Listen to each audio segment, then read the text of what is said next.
Mike Tyson, a professional boxer and heavyweight champion, filed for bankruptcy in 2003. He had made $30 million to $300 million over the course of his career. This raises a lot of questions about money, since a lot of our actions are driven by a desire or need to get it. But why would you want to get it? If the big problem seems to be with how we handle it. Americans now have more credit card debt than at any other time in history. Translation debt is a hidden burden that the most vulnerable people in the country have to carry. Of course, these numbers show what is going on in the USK. The USS, but think for a moment about how you feel about money and how it works in your life. How do you feel about money? Does it seem to come into your life, and then leave right away? Has it ever put you in a position where you could be hurt? A weakness that made you more likely to join a get-rich-quick scheme or listen to a guru tell you that you can get rich if you just buy their course, while the whole point of my channel is to talk about these things in some way. I learned that how we think about money is sometimes more important than how well we can make it. This is especially true when our brains are wired in a way that keeps us from being financially smart. Does it really matter if you make over $100,000 per year? If by the end of that year you have nothing to show for it? What's the difference? It's time to figure out the answer to that question and find a better way to understand money. A framework that is often taught in personal finance classes but is often left out of formal education is the question, what is money? Or what does money represent when you buy something from Amazon or get paid for your time at a job? What does the money have to do with these deals? Money is usually thought of as a medium of exchange, or an item that makes it easier for people to buy, sell, or trade goods with each other.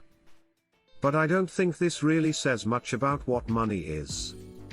I think it's better to think of money as a way to show value. You give a certain amount of money to buy something because you think that its value is equal to the amount of money you gave. The price is usually set by the market as a whole, not by you as an individual. But focus on this one point: money is worth something. Why does that matter so much? Because we often give money a moral value. You've probably heard the saying, money is the root of all evil. We look at someone who seems to have a lot of money and think they got lucky. We wonder who they took advantage of to get where they are, who had to lose so they could gain, but we never ask what value they created to make that money. The best way to understand that money is just value and that it doesn't make people bad is to realize that money is just value. Scammers might be able to trick you into thinking that what they are selling is valuable, but that says more about them than it does about money. Money just gives you more options and a bigger view of the world. What you do with that money depends entirely on your own morals. So, money shows how much something is worth. What's next? How does this change the life of someone who lives from paycheck to paycheck or whose credit card debt is overwhelming? The fact that money equals value doesn't change anything. It might change the way I think about money, but what part of that is useful advice? If you can answer that, I'll ask you another question. What do you think about money? Money will come into and out of your life. This is usually shown by how much money you make and how much money you spend. Another useful way to say this, which I really like, is to compare what you make to what you use. Most of the time, money comes into your life because you did something of value. For most of us, this value comes in the form of work, a job. Money leaves your life when you buy something. A Netflix subscription, a new car, or a house. There are many ways to use a person's net worth as a way to measure how much they consume compared to how much they earn.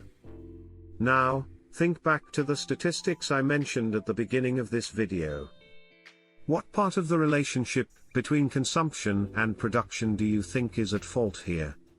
Take a moment to think about yourself. Think about how much money has come and gone from your life. How much of that do you still have or have put into some kind of investment? And what do you think is out of balance or could be better in this relationship? Most likely, both are true. But the biggest problem for most of us is the way we use things. Remember when a study by Career Builder found that 78% of American workers lived from paycheck to paycheck?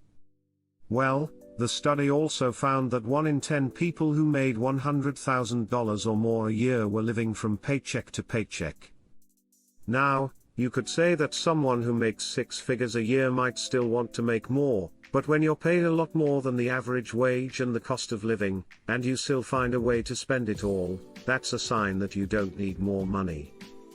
I would say that you need to fix your relationship with consuming before you can even think about your relationship with producing. Any rich celebrity who has gone bankrupt can show us that production doesn't mean anything when you have a problem with consuming. A rat race is a never-ending pursuit that is self-defeating or has no point. People sometimes mix up the rat race with having a 9-to-5 job. Some people will use this comparison to try to get you to buy programs and books for them. But this seems very unfair, mostly because it tries to make a job sound bad and ignores the fact that some people love or are happy with their jobs or have other goals besides their 9-to-5. A real rat race is being one paycheck away from being broke all the time, having the feeling that as soon as money comes into your life, it disappears, and the more responsibilities you have, the more dangerous this feeling is. From the movie Fight Club, Tyler Durden says, "The things you own end up being just for you." What's the silver lining? It doesn't have to be that way. The first step in learning how to manage your own money is to think about how you feel about money. This is often done by writing down all of your monthly costs, such as housing, transportation, food, utilities, entertainment, etc. It's about knowing who you are as a customer. But this part of behavioral finance is hard. This feeling is often called the ostrich effect, which is when we try to avoid hearing bad news about our finances. It's the feeling you get when you don't want to look at your bank account after a night out because you're afraid of what it might show. Once you get past this stage, though, it's time to take charge of your spending habits. This usually means making a budget, deciding how much you want to spend on each of these things each month, and sticking to it. It's about taking a systematic look at what you buy and finding ways to buy less of it so that you can live below your means. In other words, living in such a way that you still have enough money to save and invest in some way. Before you decide to invest, it's also important to know that one of the most common things to do in personal finance is to keep an emergency fund, which is a certain amount of savings you keep in case of an emergency. This fund would usually hold enough money to cover costs for 3 to 6 months. But it's important to live within your means, because why would we choose to do anything else? Why would we choose to live in a way that we can't afford or that puts us on the edge of being able to pay our bills? I could make a whole video about how our minds make mistakes. The ostrich effect is one of many things that can hurt your finances. Then there's hyperbolic discounting, which is a tendency to choose small rewards now over bigger rewards later. This means that you chose to buy a new pair of shoes instead of putting that money away for an investment or social proof. We tend to think and act like the people around us, so when everyone else is buying the same thing, you buy it too, or when everyone else decides that money is a bad thing, you do the same. You might think the same thing when you hear the phrase. This big problem of overconsumption is summed up in the book Keeping Up with the Joneses. Google says it means to try to do better than your neighbors or not let them beat you. They get a new Porsche, and you get one, too. They have nice clothes, and you get some, too. You do it to impress or keep up with others, but in today's world, the Joneses are not your neighbors. They are much closer than that. We are all vulnerable to social approval. What other people think of us is very important to us. But the problem is that we judge how important we are based on how many people like what we post. The governor of the Bank of Canada put it simply: for most people, at least sometimes, Canadians have to deal with debt. To be clear, I'm not saying it's bad to buy an expensive piece of clothing, jewelry, or sports car, nor do I think it's bad to consume. The point of this video isn't to teach a philosophy. Instead, it's to talk about what happens when you only care about things. It's about letting people know who they are as consumers. Do you care more about having money or making it look like you have money? The rat race isn't about working a 9-to-5 job, it's about living so close to the edge that you're chasing the neck, whether it's a paycheck or a material possession, and putting your bigger life goals and ambitions on the back burner. A budget and keeping track of your expenses have been shown to work and pull you out of the rat race time and time again. It's fun to talk about making money or imagine having as much money as possible. But what's the point if your relationship with money as a consumer means you either lose it or have to work non-stop to pay for the lifestyle you want? That's the real race to the bottom. But now that that's out of the way, let's talk about making money. The things we teach here have been proven to work for almost 30 years. What's up, guys? So we got to take a moment and talk about what's going on in the stock market, because as we're finishing up the week, personal finance channels like Graham Stephan or Dave Ramsey are great for learning how to work on the spending side of the equation. But if there was one thing I wanted them to talk about more, it would be how they make money. I know why they don't do this, too. When talking to a large group, it's usually best to give advice that will help the most people. For example, it's easier to cut back on how much you spend on food than it is to make more money. We can see that whole communities have grown up around the idea of living cheaply. The FIRE community is an example of this, which is a group that tries to live as cheaply as possible, save and invest as early as possible, and retire as soon as possible. Minimalists have a similar view, but their beliefs are more philosophical about the world and materialism in general. People like Graham Stephan and Dave Ramsey promote strategies that fall in the range of living cheaply, saving and investing early, and retiring early. And there's nothing wrong with this plan in and of itself. It helps a wider range of people whose incomes are different. But let's be honest, Graham Stephan doesn't make $100,000 to $200,000 a month from YouTube by cutting coupons or living a very cheap life, and neither does Dave Ramsey, who has an estimated net worth of $55 million. These people use a large-scale method of making things. In my video, The Untold Truth About Money, I talked about how money is equal to how valuable you are seen to be in the market. The best way to increase your perceived value is to find a problem in the market, and make a solution for it. And getting a lot of people to buy that solution. This is the entrepreneur. A successful business at scale can produce a lot of value for society, so your production side of the equation grows exponentially compared to a normal job. But not everyone can take this path, nor should they try.